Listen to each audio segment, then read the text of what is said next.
Y en Italia tenemos a Marcelo y a Simona Rodríguez en Nápoles. Marcelo ha venido aquí a compartir con ustedes, él canta precioso, es un buen pastor, y me decía Marcelo que ya se inició en Italia la persecución contra los cristianos, que el Vaticano ha levantado una persecución tremenda contra los cristianos, los están sacando de sus iglesias, ellos están buscando otro lugar porque ya los comenzaron a agredir violenta y físicamente. Entonces oremos por nuestro hermano Marcelo y Simón en Italia. Hay cosas que no salen en el periódico, ¿verdad? Que están ocultos, pero es increíble la persecución que existe ya en contra de los cristianos, a pesar de que podamos escuchar otras cosas por otros lados. Y también les quiero recordar el desayuno que tenemos el 17 de junio. Me informan que ya quedan pocos boletos. Este 17 de junio en el World Trade Center, junto a las torres de satélite, tenemos el desayuno titulado La Guerra Espiritual en los Tiempos Finales. Va a estar tremenda esta conferencia, trae invitados porque es el propósito de que podamos nosotros tener y continuar con esta serie de conferencias fuera de la iglesia.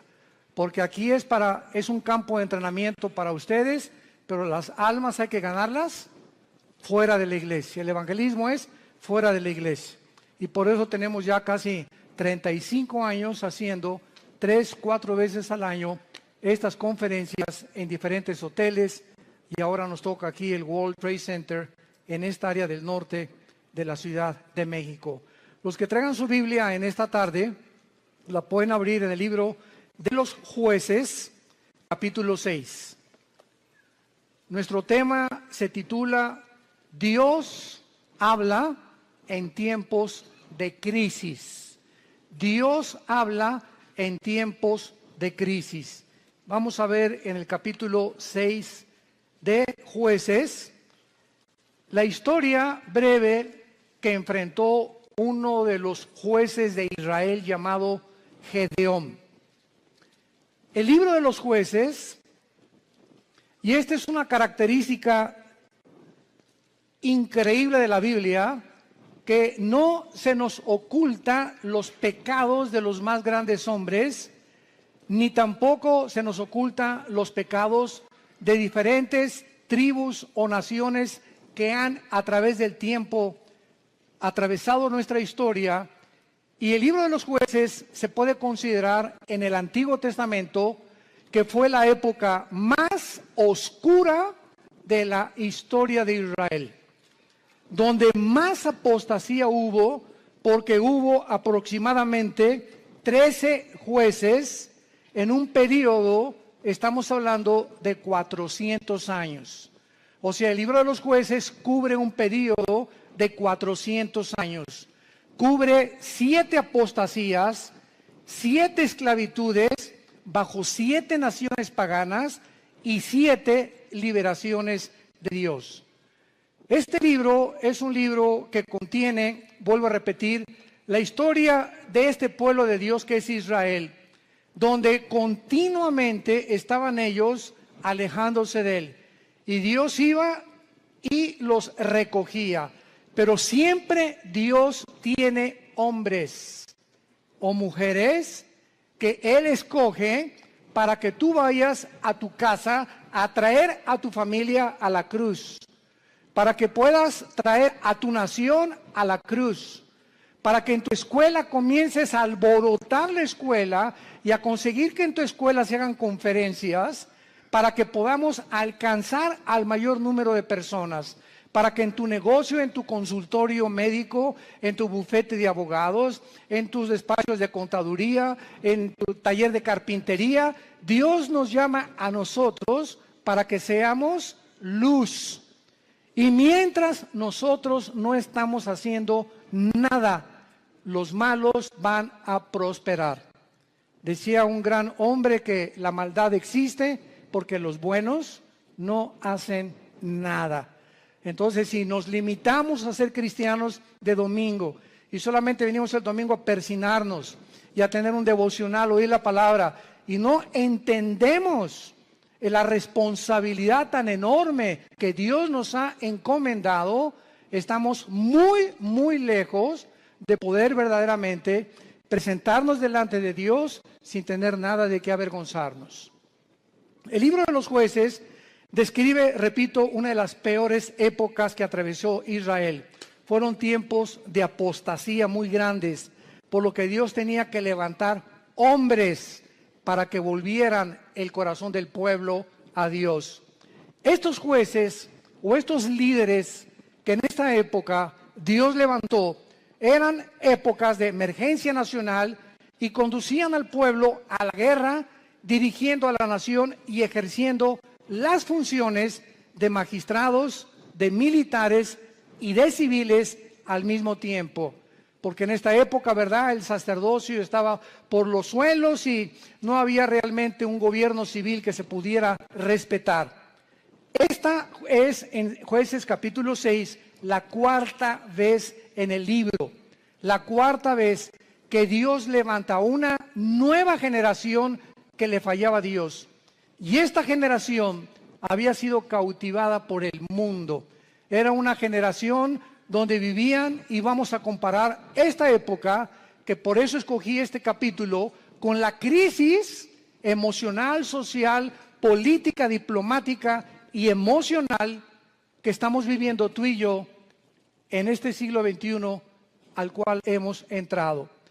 Esta generación, ¿verdad?, dejaron de vivir separados para Dios y a desear el estilo de sus vidas mezclándose en las fiestas, en las diversiones, en todos los ritos paganos, con un cristianismo completamente diluido. El mensaje que se propagaba ya no era el mensaje del evangelio como ahora en nuestra época. Mi esposo y yo, que hemos estado viajando estos últimos meses, cada vez nos encontramos con todos los cristianos o iglesias a donde vamos, aquí, fuera de México, en Estados Unidos, buscando una iglesia que les dé alimento espiritual, que les dé una sana doctrina, que puedan realmente sentirse edificados con la palabra de Dios, y están buscando por todos lados por la forma tan diluida en la que el evangelio se ha propagado. Y al mismo tiempo vivimos una época de cinismo espiritual. Hace algunos días yo estaba en una conversación con una persona que conozco hace muchos años en Cristo. Bueno, este es solamente como un ejemplo de introducción al libro de los Jueces. Y esta persona yo la conozco ya hace muchos años. Es más, él vino y se convirtió bajo nuestro ministerio. Y entonces yo oí hace como algunos meses que él había abandonado a su esposa y había abandonado a sus hijas. Y se había ido, pues, desde luego con un amante, ¿verdad? Con otra muchacha, su secretaria, o no sé, no importa quién haya sido. Entonces me encuentro yo a esta persona y comienzo a decirle, oye, ¿qué fue lo que sucedió? ¿Verdad? Que estoy en mi corazón partido a la mitad por lo que tú has hecho. ¿Y saben ustedes lo que me contestó esta persona que tenía aproximadamente o tiene casi 15 o 20 años en Cristo? Bueno, pero ya nos perdonó Dios. Le digo, bueno, ¿te perdonó a ti? No, es que mi esposa pues ya también anda abusando otro. Pues claro, le dije, no se va a quedar a vestir santos. Si tú te vas con la amante y te casas con la otra, tu esposa no se va a quedar a esperarte toda la vida. Entonces no vengas con ese cinismo y decirle, pues ella arregló su vida, ya nos perdonamos los dos y ya me perdonó Dios. Inmediatamente lo que yo detecté fue lo siguiente, que hay cantidad de personas que se llaman cristianas y que piensan de la misma forma, total que Dios me va a perdonar y me puedo divorciar y ya que me case con otro y forme otro hogar, entonces ya Dios me puede perdonar y comienzo nuevo. Porque él me dijo, bueno, ¿y ahora qué sigue? Le dije, lo que seguía era lo siguiente, si tú abandonas a tu esposa por adulterio y por otra mujer, tú te arrepientes de tus pecados y esperas que tu esposa te perdone y te esperas antes de casarte a que se case ella primera para que tú quedas libre. Esa es la forma en la que la Biblia nos traza el divorcio, el adulterio. Para Dios es algo gravísimo el divorcio, gravísimo. Porque es la santidad más grande que existe y la institución más santa que existe, el matrimonio. Y ahora por cualquier cosa, todo mundo busca, hasta porque no me cocina bien, me busco otra cocinera. Es increíble ligereza en la que la sociedad se encuentra actualmente. Y de acuerdo a la Biblia, la única causal de divorcio es el adulterio, nada más. Que me pega, pues te esperas y oras por él y se separan temporalmente, pero es el adulterio la única razón, y el abandono de hogar, que el gavilán te pega y se va con otra, que abre la jaula y que vuele lo más lejos que pueda. Pero bajo ninguna otra circunstancia la Biblia aprueba el divorcio. Todo esto lo vamos a tratar en el seminario de matrimonios allá en la Riviera Maya. Estoy preparando una serie de mensajes tremendos. Los esperamos que nos acompañen ahora en octubre. Y este es solamente un caso de cómo vivían los jueces. Era un tiempo de cinismo espiritual. Era un tiempo en que todo lo tomaban a la ligera. Al cambio que Dios me perdona. Esto se llama tomar la gracia con libertinaje. Aprovecharse de la gracia de Dios y vivir una vida de libertinaje. Pues al cambio que Dios me perdona. Vamos a ver estas crisis en la época de Gedeón. Capítulo 6, del 1 al 5, veamos el escenario en el que se encontraba Gedeón. Los hijos de Israel hicieron lo malo ante los ojos de Jehová, y Jehová los entregó en mano de Madián por 7 años. Recordemos que Madián era uno de los hijos de Cetura, la segunda esposa de Abraham. Cuando se murió Sara, se casó con Cetura y de ahí nacieron los madianitas. Lo podemos ver en Génesis capítulo 25. Entonces los madianitas eran primos hermanos de los israelitas o medios hermanos de los judíos. Y la mano de Madián prevaleció contra Israel. Y los hijos de Israel, por causa de los madianitas, se hicieron cuevas en los montes, cavernas y lugares fortificados. Pero pues sucedía que cuando Israel había sembrado, subían los madianitas y amalecitas, y los hijos del oriente contra ellos subían y los atacaban. Y acampando contra ellos, destruían los frutos de la tierra hasta llegar a Gaz. Y no dejaban que comer en Israel ni ovejas, ni bueyes, ni asnos. Porque subían ellos y sus ganados, y venían con sus tiendas en grande multitud, como langostas. Ellos y sus camellos eran innumerables, así venían a la tierra para devastarla. No cabe duda que podemos nosotros, con esta introducción, poder comparar la época en la que nosotros estamos viviendo y el paralelo tan grande que existía en los tiempos de Gedeón y nuestro tiempo actual. Vemos en estos primeros 5 versículos la primera clase de crisis. Estaban atravesando una crisis social y de mucha violencia. Israel se había abandonado de los caminos de Dios. Dios los entrega en manos a enemigos, porque esta es la forma como Dios trata con todos nosotros. Dice la Biblia que mientras estamos en la luz, 1 Juan capítulo 1, la sangre de Cristo nos limpia de todo pecado. Bajo la luz, el diablo, los demonios no pueden meterse con mi vida, ni con mis hijos menores de edad, porque estoy bajo la protección de Dios. En el momento en que nos movemos y regresamos a la dimensión de las tinieblas, que es donde Satanás tiene acceso, Satanás no tiene acceso a la luz. Dios es luz y no hay tinieblas en él. Entonces las tinieblas están relacionadas con el pecado. El momento en que tú pecas, o ya traes una mujer en tu mente que no es tu esposa, o ya metiste pornografía a tu casa, o ya comenzaste a hacer cosas que son desagradables a los ojos de Dios, sin que tú te des cuenta, si tú mantienes este tipo de vida, comienza el cerebro y las emociones a ser afectadas, y entonces viene lo que se llama el engaño, donde comienzas a engañarte, porque el pecado tiene el poder de engañarnos, y comienzas a convencerte que no estás tan mal. No, esa es una prostituta, esa sí está mal. No, yo no soy con mi compadre si es borracho, parrandero y jugador. Yo por lo menos estoy casado con mi esposa y tengo mis aventuritas, ¿verdad? De vez en cuando, una canita al aire, pero de vez en cuando. Y Dios es un Dios que dice la Biblia, sus párpados nos examinan y nuestros caminos están delante de Él las 24 horas del día. Y cuando viene el engaño, cuando vienes tú a la iglesia a oír la palabra de Dios como los domingos o los estudios entre semana que muchos de ustedes toman o en el ITI, el propósito de Dios al exponernos a su palabra es abrirnos el entendimiento para convencernos de pecado.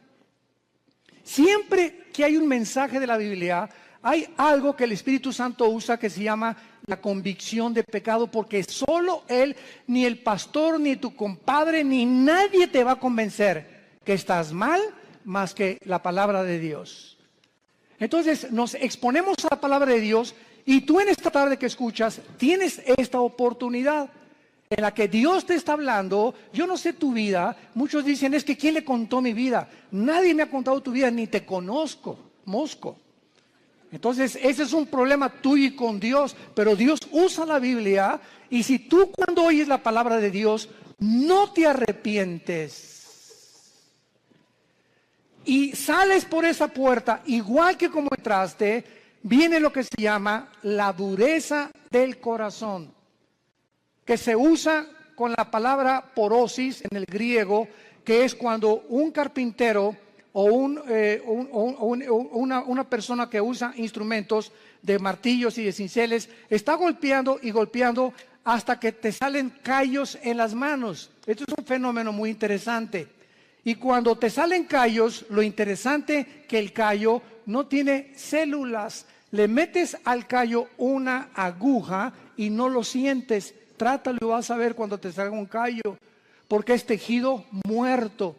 Y esta palabra se usa en el hebreo y en el griego para describir la dureza del corazón que muchos cristianos comienzan a tener, donde llega el momento que la palabra, como una espada que quiere cortar, ya no corta, porque ya perdiste la sensibilidad al Espíritu Santo. Y entonces, cuando llegas a ese punto donde ya no eres sensible a la palabra de Dios y que no te das cuenta cuán duro está tu corazón, si eres una persona regenerada por el Espíritu Santo y realmente naciste de nuevo, eres un hijo y eres una hija de Dios, Hebreos 12, Dios te va a disciplinar.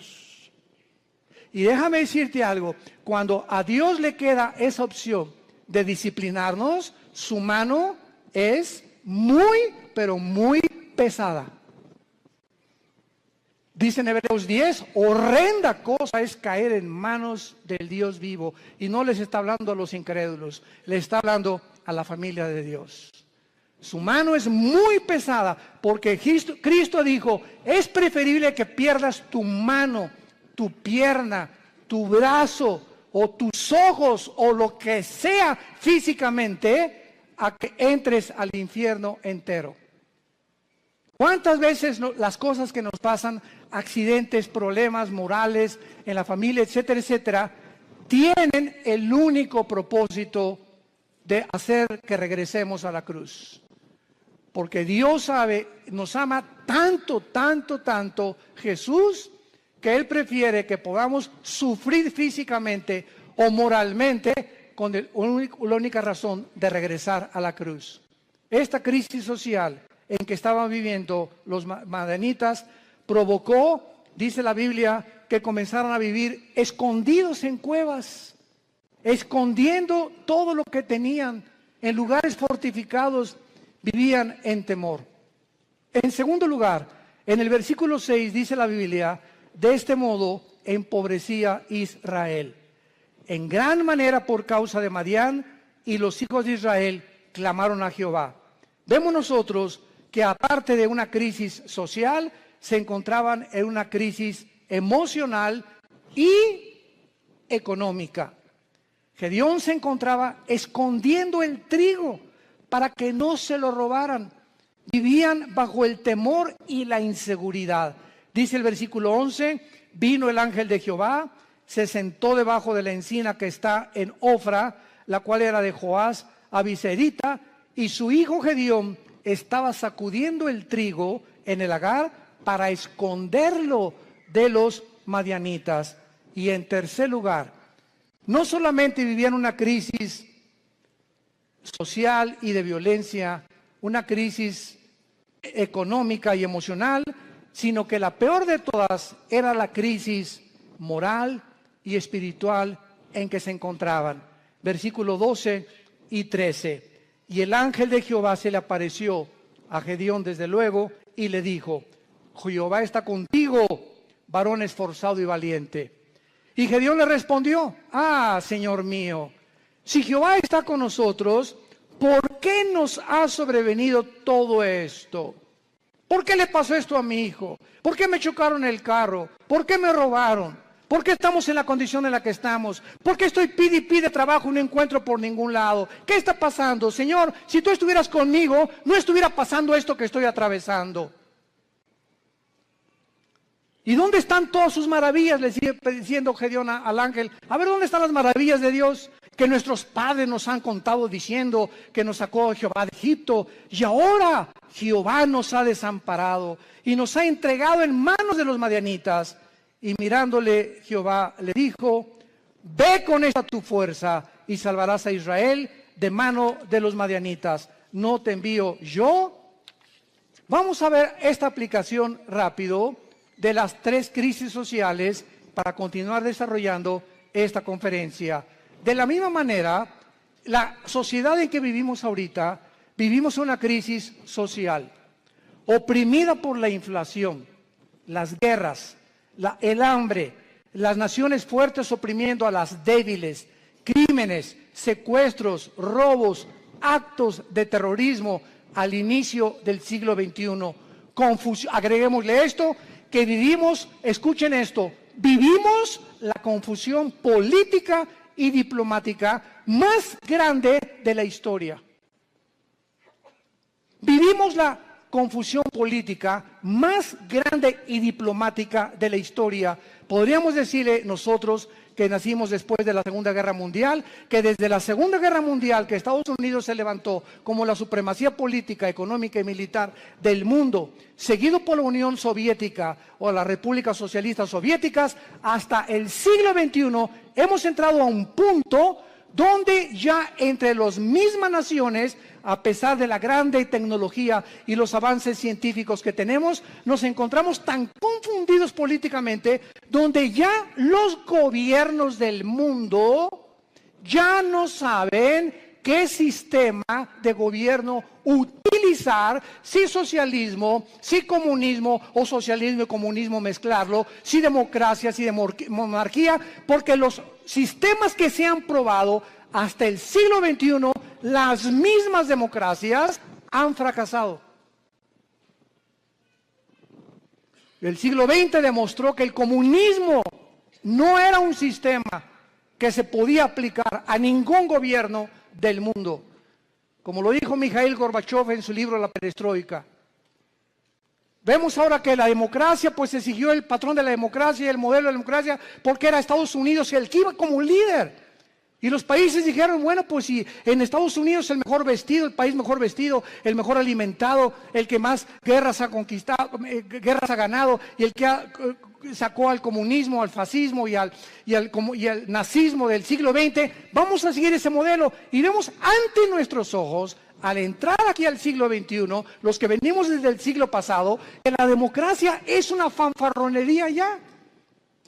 Ya no es cierto que hay democracia, no es cierto que el pueblo gobierna, no es cierto que hay respeto por las instituciones. Vivimos una confusión, un caos político y diplomático, donde todos los sistemas se están derrumbando a nuestros ojos, todas las ideologías se están desmoronando, todo está cayendo delante de nuestros ojos, y ahorita los jóvenes, nunca, como en los últimos 10 años, había habido tantos suicidios de muchachos de 8 a 16 años.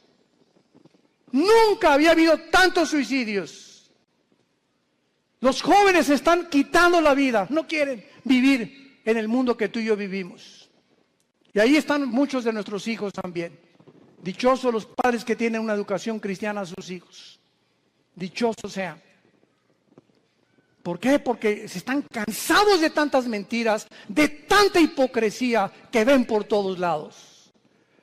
Y cuando nosotros, que se supone que somos la única luz, les mentimos y nos ven que somos completamente unos farsantes en el lugar y peleándome enfrente de ellos y con mi esposa y yo y dándoles un mal ejemplo, ¿qué les queda a los jóvenes? Si no es Jesús, ¿quién más entonces dicen ellos? Si Jesús no funcionó en mis papás, ¿cómo va a funcionar conmigo? Y en el día del juicio y el día del tribunal de Cristo daremos cuentas de todas estas ingratitudes y deslealtad que tuvimos hacia Dios. Vivimos un mundo de confusión y de crisis social. En segundo lugar, vivimos también, como en los tiempos de Gedeón, una crisis emocional y económica. La mayor parte del mundo ahorita está tratando por todos los medios de esconder su dinero. ¿En qué puedo invertir mi dinero? No se imagina la cantidad de correos que nos llegan. Oiga, ¿qué me recomienda, pastor? ¿Comprar euros o en el dólar o en Wall Street o comprar bienes y raíces? Dicen que el dólar va a seguir cayendo, que viene un caos económico en Estados Unidos que va a hundir el peso aún más todavía, etcétera, etcétera. Y todas las cosas que comienzan a bambolearse, como dice en Hebreos 12, voy a sacudir los cimientos del mundo, la economía, la política, los temas, todo va a comenzar a bambolearse. Así vivimos un mundo donde comenzamos a ver que todo es inestable, todo, no hay nada firme, todo está cayéndose a nuestros ojos, la moral por los suelos, como lo vamos a ver también, la política, la economía, la ideología, todo. ¿Qué entonces hacemos los cristianos? Vivimos una época de crisis, ¿quién lo puede negar? ¿Qué vamos a hacer entonces con el dinero? ¿Vamos a estar igual que el mundo, preocupándonos en qué invertir, escondiendo el dinero debajo del colchón de la cama? Es la crisis en la que estamos viviendo, emocional y económica. Y tantos impuestos, vive la gente angustiada, temerosos, llenos de estrés. La clínica Mayo en Rochester, una de las clínicas más prestigiadas en medicina, el Hospital Hopkins en Inglaterra, de Estados Unidos, de las instituciones más prestigiadas en medicina, llegaron a un acuerdo el año pasado, que la causa número 1 de problemas físicos en el ser humano actualmente y emocionales tienen una sola raíz. Ya no son ataques al corazón, entonces consecuencias, el problema y el peligro más grande que está asumiendo al mundo ahorita, robándole la salud, se llama el estrés. El estrés. Aún mismo el estrés te hace subir el nivel de tu colesterol y de tus triglicéridos. Así que si tú eres una persona que fuiste al médico y tienes más de 200 de colesterol arriba o tu glucosa pasa de los 100 puntos, etcétera, etcétera, y tú dices, bueno, voy a entrar a una dieta y crees que con la dieta se va a mejorar, claro que te va a ayudar, pero si no va acompañado con la paz en tu vida y tú puedes estar comiendo todos los días lechuga y convertirte en el bunny books, en el conejo. No importa lo que puedas hacer, si tu vida no tiene paz y no tiene equilibrio y no tiene una estabilidad emocional, no importa lo que hagas, porque emocionalmente lo que descompone el organismo es el cerebro y la falta de paz. El estrés es un estado de angustia, de incertidumbre, que estás así, de enojo, de ira, de desconfianza en el mundo, andas como león enjaulado y se te atraviesa en el tráfico y quieres sacar la pistola y le recuerdas a la mamá y hasta a la abuelita le recuerdas cuando se atraviesan en el tráfico. Y llegas a la casa y estás igual. Entonces, tú no vas a llegar a los 40, 50, 60 años de edad como una persona normal y vas a comenzar a padecer de enfermedades que tienes una buena dieta, pero te está descomponiendo tu estado emocional. ¿Por qué? Porque no tienes paz. Y hace 2000 años, Jesucristo nos dio la medicina para el estrés. Mateo capítulo 6, versículo 25 en adelante. Por nada estén afanosos. La vida es más que el alimento y el cuerpo más que el vestido. Miren ustedes a las aves de los cielos. Aunque tú en tu cerebro no lo puedas captar, ni lo puedas dimensionar, los pajaritos, cada pajarito de cada campo, de cada bosque en el mundo, cada pajarito depende de mi Padre. Y Dios les puso a los pajaritos un chip para que nunca veas a un pajarito sembrar, para que nunca veas a un pajarito cosechar, y para que jamás vayas a encontrar que ningún pajarito nunca guardan su comida, no la almacenan en Banamex ni en Bancomer. Y sin embargo, vale $1 cada pajarito, $2, y si mi Padre los alimenta, ¿cuánto más ustedes, que di mi vida en una cruz, que resucité de los muertos, que cambié la historia, que me apareció más de 500 personas en los primeros meses y años de mi vida, y que vivo en el corazón de muchos de ustedes? ¿Cómo es posible que hayas llegado a ese punto donde dudes que te voy a dejar? Ahora que estábamos mi esposa y yo en Acapulco, no estábamos ni en la playa.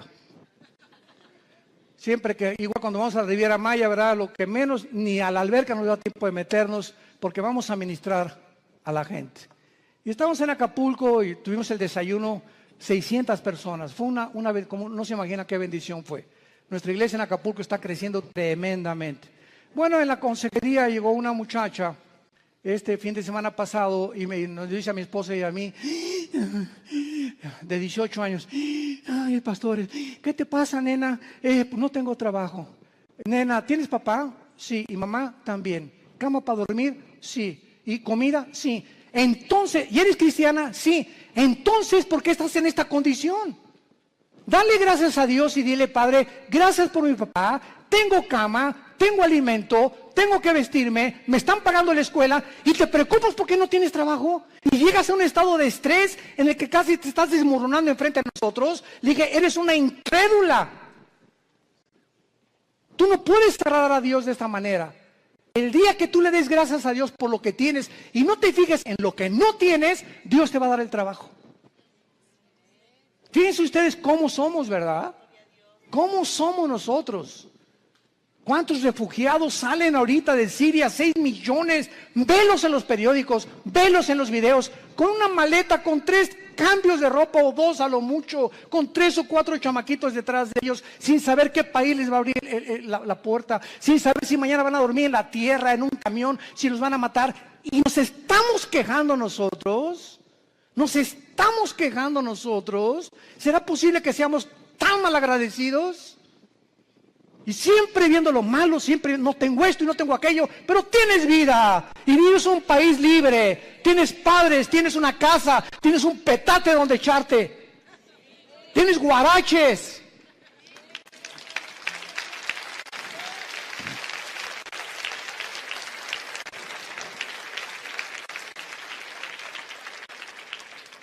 Vivimos una crisis moral y una crisis espiritual, no cabe duda. Y tenemos que entender que no es como comenzamos, recuerda esto, sino como terminamos lo que vale delante de Dios. Como este muchacho que comenzó muy bien, 20 años discipulándolo, ya se va con una otra chamaquita y deja a su esposo y todo. Le digo, recuerda que no es como comenzaste, es como terminaste. Y estás terminando mal, le dije, vas mal y vas a acabar mal. Comenzaste muy bien, pero todo aquello que tú hiciste no te será tomado en cuenta, porque lo que importa es cómo llegamos a la meta. Lo que va a contar delante de Dios. Pues hice un asilo para ancianos, hice un orfanatorio para niños, eso fue del pasado. Hoy, si tú mueres, hoy en la noche, ahorita saliendo te atropella un camión, se te avienta encima un camión de 10 toneladas. Y te da como tortilla aplastado y llegas al cielo ahorita mismo en la tarde. ¿Qué le vas a decir a Dios? ¿Qué hiciste con tu vida? Lo alabaste, lo bendeciste. ¿Cuánto de tu tiempo se lo dedicaste a Él? ¿A cuántas personas les hablaste de Jesús? ¿A cuántas personas de tu familia ya has traído a la cruz? Hoy, ¿qué es tu vida? Tú no sabes si hoy es el último día que vivimos. Nadie lo sabe. En Hebreos capítulo 6 hay una exhortación muy fuerte y se nos dice, Hebreos 6, 11 y 2.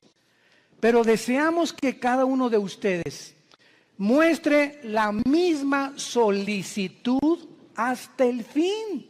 Otra vez, no es como comenzamos, sino mantener el mismo ritmo.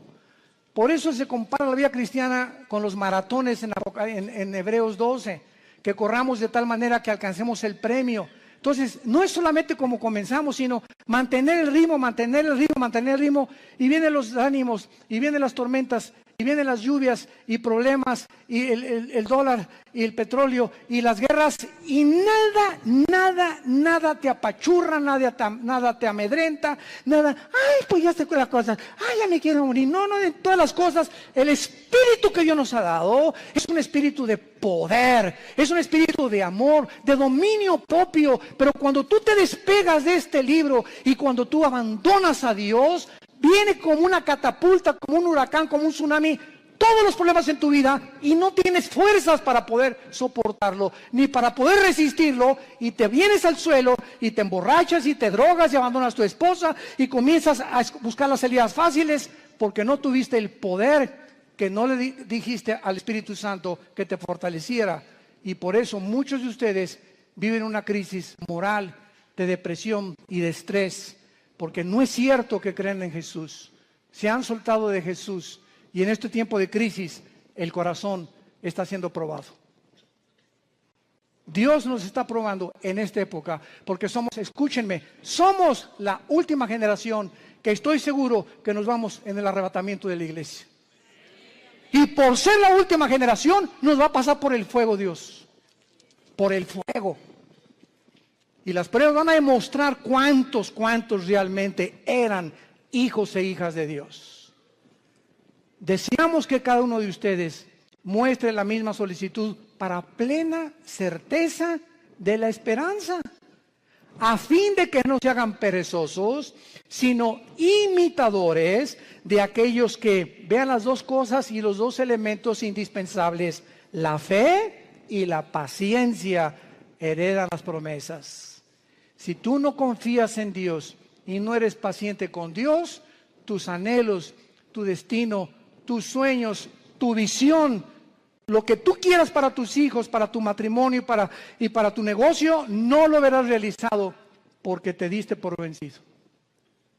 Porque tiraste la toalla. Porque dijiste, no, ya, avienten la toalla, paren la pelea.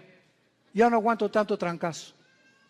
Y estamos en un mundo donde vemos los campos llenos de cristianos amargados. Llenos así, si pudiéramos tener una visión espiritual, así, llenos los campos de cristianos quejumbrosos, amargados, estresados, llenos de rencor, nunca aprendieron a perdonar, nunca se sobrepusieron, nunca pudieron descubrir el poder de la resurrección de Jesucristo en sus vidas, y así te van a enterrar y va a poner un letrero ahí en tu tumba que diga, este fulano nació en las tinieblas, vivió en las tinieblas y regresó a las tinieblas. Nunca vio la luz, no la quiso ver.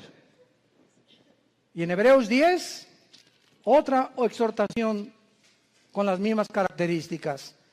Hebreos 10, 35 en adelante. No perdáis pues vuestra confianza, que tiene grande galardón, porque les es necesaria la paciencia, para que habiendo hecho la voluntad de Dios, obtengáis la promesa. Pero aún un poquito, y el que ha de venir vendrá y no tardará, mas el justo vivirá por fe. Y si retrocediere, no agradará a mi alma. Pero nosotros no somos de los que retroceden para perdición, sino de los que tienen fe para preservación del alma. El que tiene al Espíritu de Cristo, porque recibirán poder cuando el Espíritu venga sobre vosotros. El que realmente ha nacido de nuevo, el que ha sido regenerado en su naturaleza y se le ha impartido la naturaleza divina dentro de su alma, esa persona puede caer y puede decir con Pablo, estamos en problemas, pero no desesperados. Estamos con muchas adversidades, pero no angustiados. Perseguidos, mas no desamparados. Derribados, pero no destruidos. Llevando por todas partes la muerte de Jesús en nuestros cuerpos, para que la vida de Jesús se manifieste a través de nuestros cuerpos mortales. Esta es la expresión de un hombre de Dios. Un cristiano verdadero tiene problemas, pero nunca llegará a la angustia. No tengo trabajo. ¿Qué voy a hacer? Nunca llegarás a ese punto de sentirte arrinconado donde no ves ninguna ventana, el mundo se te cerró, todo es tinieblas, porque no puedes ver a través de esas tinieblas, simplemente porque no quieres verla, porque no es cierto que crees en el poder de la resurrección del Hijo de Dios. Decía en Filipenses 2 Pablo, todo lo que antes lo tenía por ganancia, lo tengo por basura, con tal de conocerle y ser semejante a él en su muerte, y con el fin de poder conocer el poder de su resurrección. No solamente Cristo nos quiere que seamos iguales a su Hijo en conocimiento, en teología y en cosas intelectuales y de mucho conocimiento bíblico, sino que ese conocimiento nos transforme en guerreros, en guerreras, en hombres y mujeres que empujemos en la generación que tenemos, que no tengamos temor de nada ni de nadie, ni de los alacranes, del hombre, ni de la política que se cae. No tenemos miedo de nada, porque hay un Dios, nuestro reino está allá arriba, ahí viene la ciudad de Jerusalén, ya vienen por nosotros, ya viene una nave espacial grandísima que se llama la Nueva Jerusalén, donde va a aterrizar aquí Apocalipsis 21 y 22, y donde vamos a vivir para siempre, y esa es la esperanza. Y mientras que se caiga el mundo, que se derrumbe el mundo, pero no me voy a dejar vencer por el mundo, porque el mundo no tiene esperanza. Tú y yo tenemos esperanza. Y esa esperanza la que tenemos que transfundir a nuestros hijos.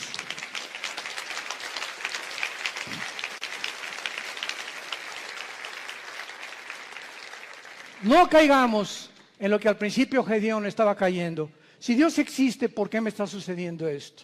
¿Por qué Dios no me sale de mis problemas? ¿Por qué me permitió Dios que me casara con esta persona? ¿Por qué Dios me ha abandonado?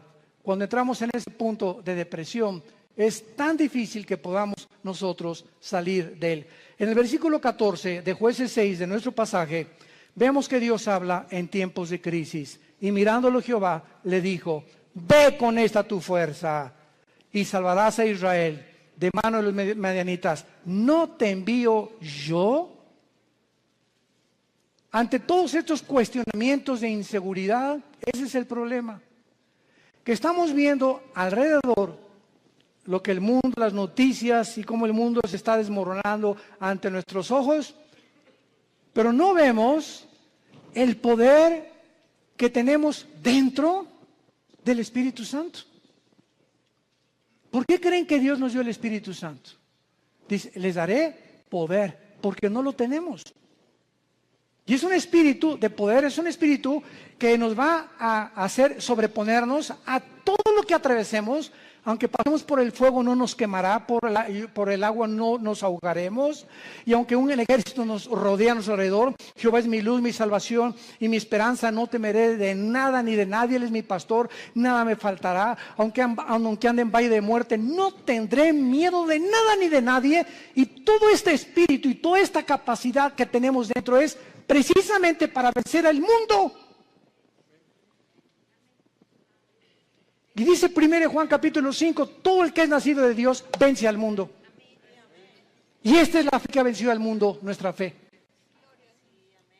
Entonces tenemos que entender, si no somos vencedores y somos un grupo de cristianos tirados, quejumbrosos, tirándose, ni hacen almas y te dejas llevar con todas las malas noticias del mundo y por acá y por allá, simplemente es porque te has desconectado de la fuente de energía. Porque separados de Él, nada podremos hacer. De la misma manera, Dios te habla y te dice lo mismo. Te he llamado para enviarte a tu familia. ¿Por qué crees que te salvé, dice Dios en esta tarde? ¿Por qué crees que tú fuiste primero en tu familia en conocerme? Vas a llegar con tu familia, y si son religiosos, o son mormones, o son masones, o son musulmanes, no importa, todos venimos de familiares con diferentes ideologías. Y Dios toma a una persona en la familia para iluminarla, para darnos el conocimiento. Así comenzamos en nuestra propia familia. En la familia nosotros comenzamos con mi hermano Alejandro, que es el director del Instituto Teológico Internacional. 2 años después me convertí yo, después mi hermana, mi mamá, mi abuela, que fue presidenta de la Acción Católica 35 años, la viejita se convierte a los 82 años. Que fue la que ya murió a los 93 años, Dios la tenga en su presencia. Pero toda la familia de repente, ¿verdad? Con el testimonio, con todos ahorita, todos los nuestros, ¿verdad? Desde luego, ya primos tenemos que no, pero lo que somos hermanos y todos de nosotros, todos somos cristianos y todos servimos a Dios. Fue una bendición enorme, una gracia que Dios nos dio. ¿Pero por qué, verdad? Porque esa es la misión de Dios, salvar familias. Tú y tu casa, yo y mi casa serviremos a Jehová, dijo Josué antes de morir. Y si ustedes creen que no vale la pena servir a Dios, sirvan a los ídolos. Pero yo y mi casa serviremos a Jehová. Y finalmente,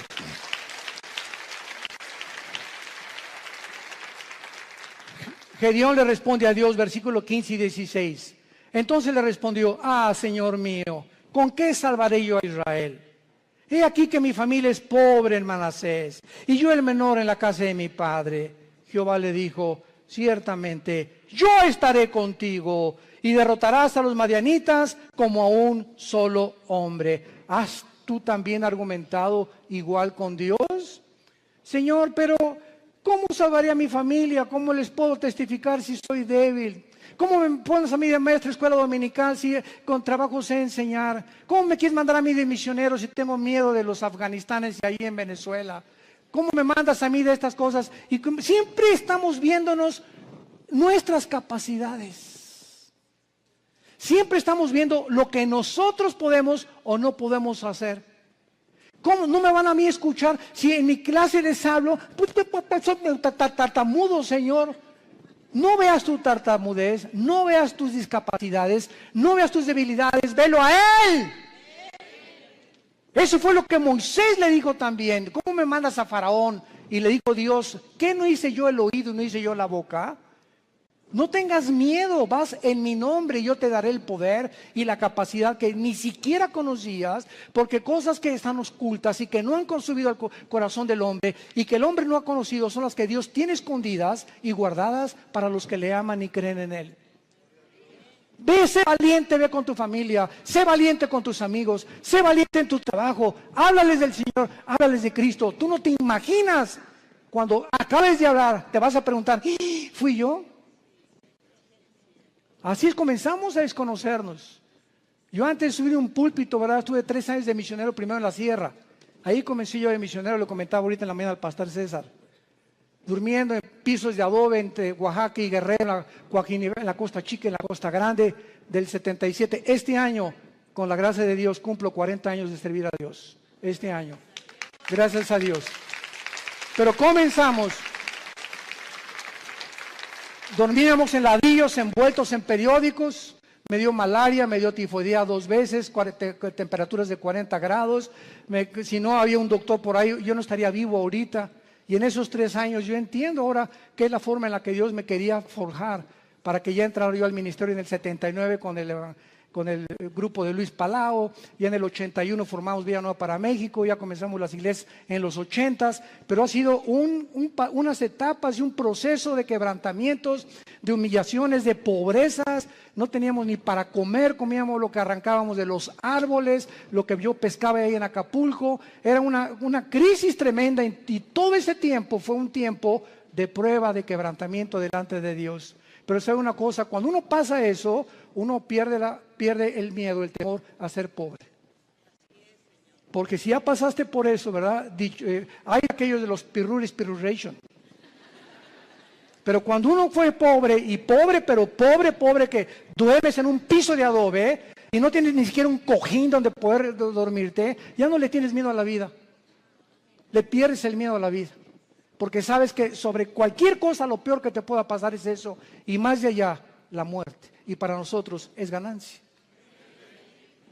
Y finalmente, Gedeón, una vez que él comienza a adquirir conciencia de que no es él y que es Dios el que le ha llamado, vemos nosotros que Gedeón en el versículo 18, lo primero que hace es, le dice al ángel de Jehová, que era Cristo desde luego, ven a mi casa y te voy a poner ofrenda. Y él respondió, esperaré que vuelvas. Entrando Gedeón preparó un cabrito y panes, etcétera, etcétera. Entonces el ángel de Dios, ya que tenía toda la ofrenda, le dijo, toma la carne y los panes sin levadura, ponlo sobre esta peña y vierte el caldo. Y él lo hizo así.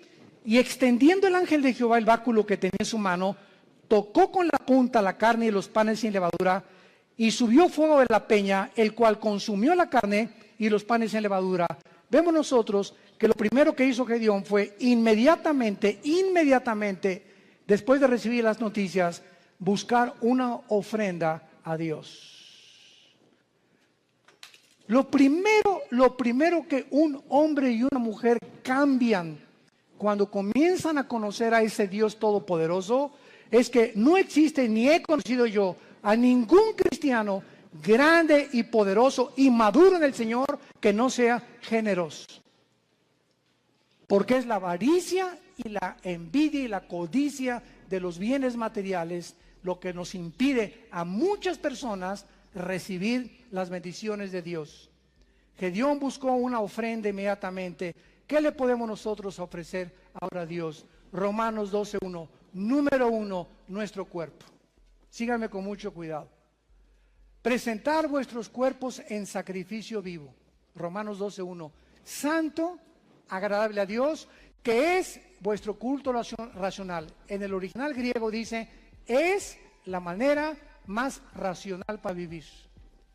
Si tú quieres servir a Dios, lo primero que comienzas es cuidar tu cuerpo, y no solamente de lo que comes, sino también sexualmente. Nadie puede servir a Dios cuando hay una sensualidad o una sexualidad no controlada. El hombre más sabio de la historia, Salomón, y el hombre más fuerte de la historia, Sansón, los dos fueron vencidos por una mujer que no era su esposa. Y aquí está en la Biblia como ejemplo para que podamos aprender a no confiar en nosotros mismos. El que mire que está firme, mire que no caiga. No jueguen con el pecado sexual. No juegues ni te dejes tocar por tu novio. No toques a tu novia si la quieres. ¿Por qué? Porque eso es santo delante de Dios. No salten a privilegios, jóvenes que me escuchan, que no les corresponden. Espérate hasta el matrimonio. El acto sexual es solamente permitido por Dios y grandemente bendecido dentro de la esfera del matrimonio.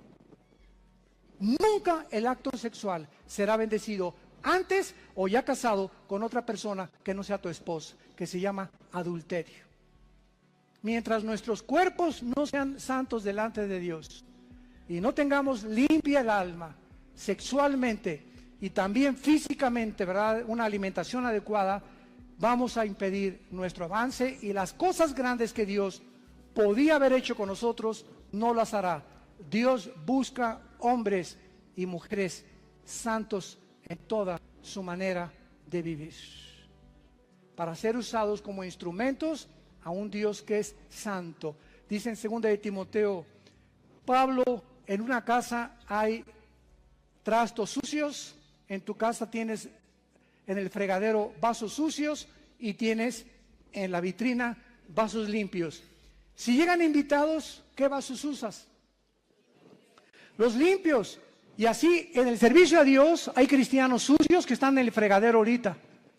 Ahí están, Dios que está queriendo lavarlos y no los usa Dios. Y quieres que te use Dios, pero no te puede usar porque no estás limpio, entiéndelo. Entonces, si hay algo que Dios quiere usar ahorita y no aprovechemos esa oportunidad, va a buscar a vasos limpios Dios, porque Él es un Dios santo.